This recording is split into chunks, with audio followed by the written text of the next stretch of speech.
Hey everybody, Christian, Pride Roofing and Construction here with another FAQ video series question and answer.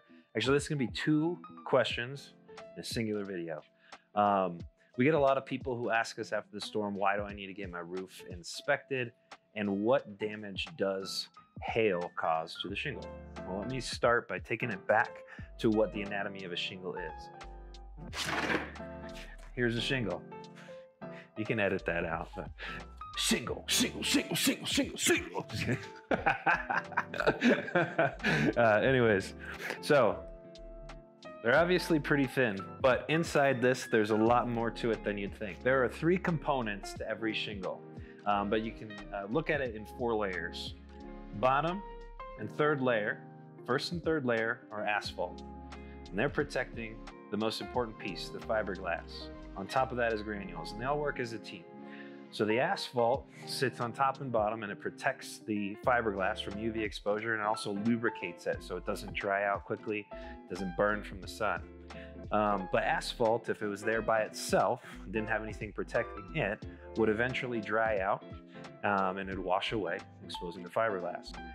Like I said, the fiberglass is the most important component. That's your actual water barrier. So that's what's stopping water from coming inside of your house. So to protect the asphalt, manufacturers pack granules into it. So small pieces of rocks, metal, other things. It's ground up and it's a walkable surface for one. It deflects light and it blocks heat. And additionally, it stops it from melting, right? So when hail hits your shingle, what ends up happening is it drives those granules down and out, and it's going to make micro fractures or micro tears inside of that fiberglass. It's going to create what we call a bruise or an impact fracture, and that by itself is opening up your roofing system, but that's not the biggest issue because those are small, tiny little cracks. What eventually is going to happen is because those granules got displaced when they were pushed down into the fiberglass, those are either going to wash away right away or over time as, rain and snow and other things wash it off the side of the roof, ends up in your gutters and eventually down on your downspouts into your driveway. But that's going to leave the asphalt exposed. That asphalt is eventually going to weather away. It's going to dry out. It's going to wash off. That fiberglass then is going to be exposed to UV rays, and then it'll wash off as well.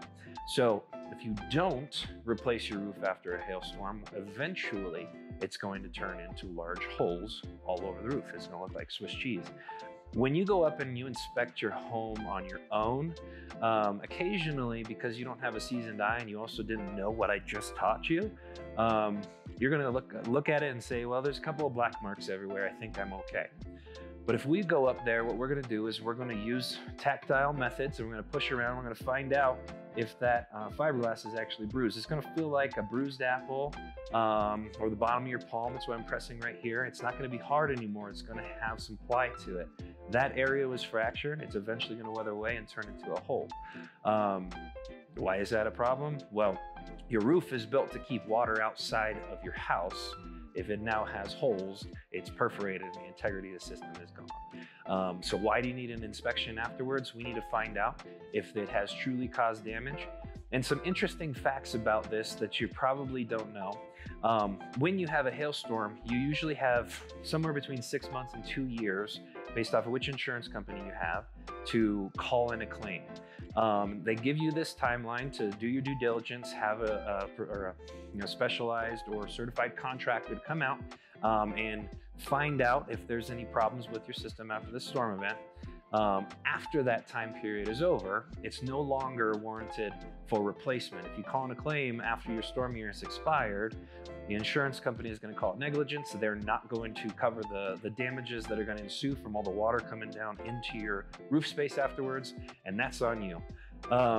So the reason you want us to inspect is we need to see if it qualifies for replacement through a hail claim. We need to see if it actually caused enough damage for it to be something worrisome for you.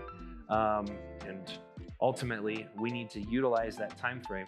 So they give you 1 to 2 years, but here's a little note. It's not going to look like a big hole for anywhere from 3 to 5 years after the storm has happened. So you go up there and you see those little black marks everywhere, and you're like, I think I'm fine. You don't call in a claim. 5 years later, you start getting leaks inside of your house. You call us, we come out and we say, well, you have hail damage, but unfortunately, you're SOL. You can't do anything about this because your insurance company is no longer going to warrant replacement. So be proactive, be fast. We're always in the field knocking doors when these storms happen. That's why I had that video about this, the vultures. They come to your door, they start knocking. What they're doing is they're volunteering themselves to become a homeowner's advocate. They want to work on your side to help you find out if there's something that is warrantable damage and to assist you through the insurance claims process. Here at Pride Roofing and Construction, like I said in previous videos, we are all trained by licensed adjusters to be able to qualify these damages. We know the qualifications from every individual insurance company because they do vary.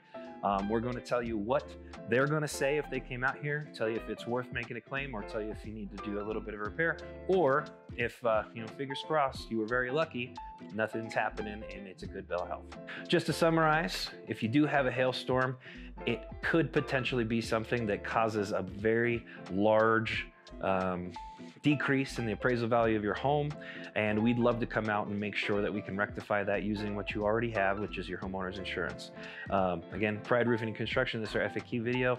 If you like this video, press like, subscribe, engage in the content, ask some questions. I'd love to answer those for you and give you a couple of roofer secrets. Catch you on the flip side.